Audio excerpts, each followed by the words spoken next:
पापा पापा पुकारिले पापा ना बोलिले हो। पापा केवल जोरी सिंदूर बर डालिले हो।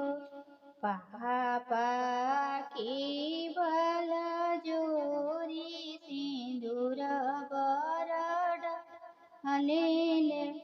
चाचा चाचा पुकारिले चाचा ना बोलिले। चाचा केवल जोरी सिंदूर बर डालिले।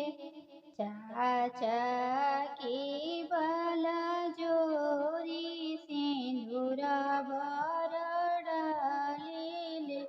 भैया भैया पुकारिले भैया ना बोलिले। भैया केवल